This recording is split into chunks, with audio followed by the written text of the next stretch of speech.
Hello and welcome to Frontrunner Motorsport. This is a busy motorsport weekend, as usual. I feel like I say that every weekend, but we do have a stacked schedule of motorsport this weekend. Formula 1, 2 and 3 from the Hungaroring, IndyCar from Toronto, World Rally Championship from Latvia, the final round of Formula E in 2024, Super Formula from Fuji, Formula Regional Europe and Euro Formula from Paul Ricard, Supercars from Sydney, TCR World Tour from Sao Paulo, and NASCAR with the Brickyard 400 from Indianapolis. So with all that racing to predict, we want to get started right away. But first, let's look at how I did last weekend. Still a lot of red, but it was better than the week before. So overall, great success.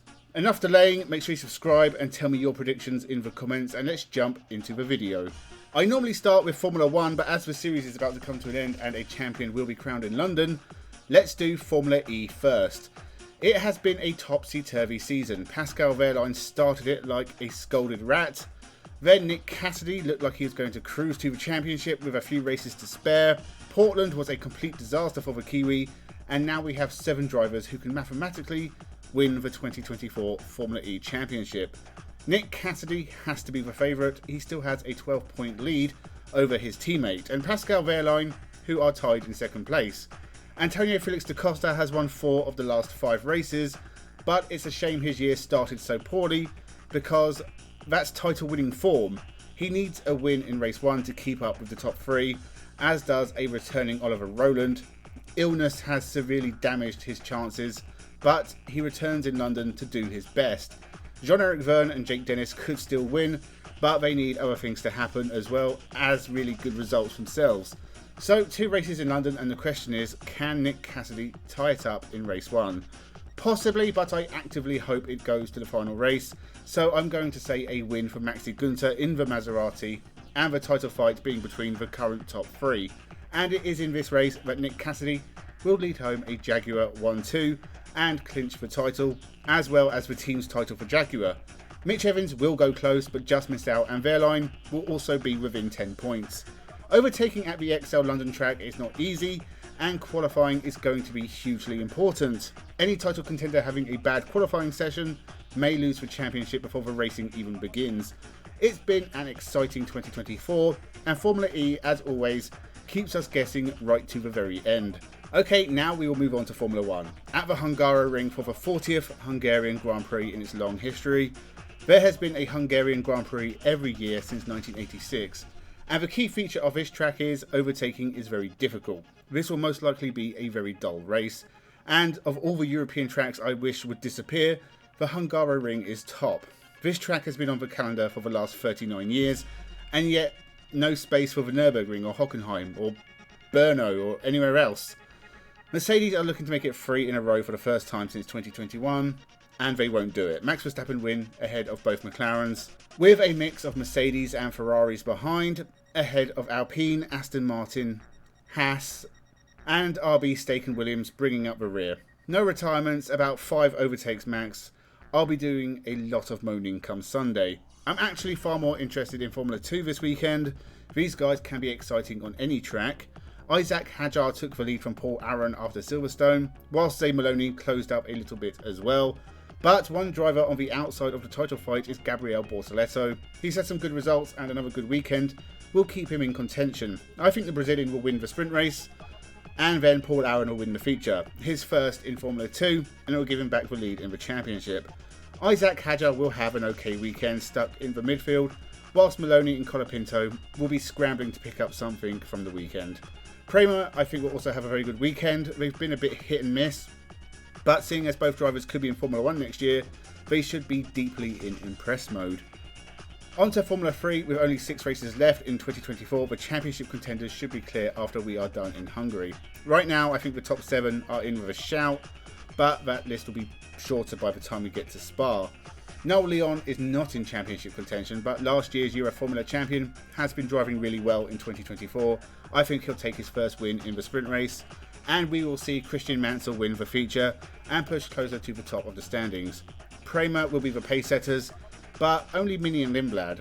Dino Beganovic has had a poor 2024, and surely after being soundly beaten by his teammates, this will be the end of his time on the road to Formula 1.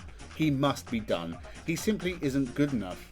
Maybe he can get a drive in Formula E in 2025. As for everything else, WRC is in Latvia for the first time ever, and whilst I'd love to say Martin Seix will dominate his home rally, win with maximum points scored, and sign a full-time contract for 2025 on the podium, the more likely outcome is more of the same. 6th, maybe 5th if someone ahead hits trouble. This should be another win for the part-timers, Sebastian Ogier or Kalle Rovanperä. I'll go for the Finn beating the Frenchman, with Elfyn Evans 3rd, completing a Toyota 1-2-3, ahead of Tanak and Seix.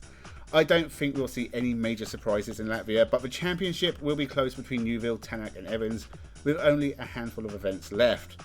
IndyCar is in Toronto, and this is the last street circuit for 2024. I have said Colton Herta will win before in 2024, and it didn't happen, but let's roll that dice again and say Herta will win in Canada.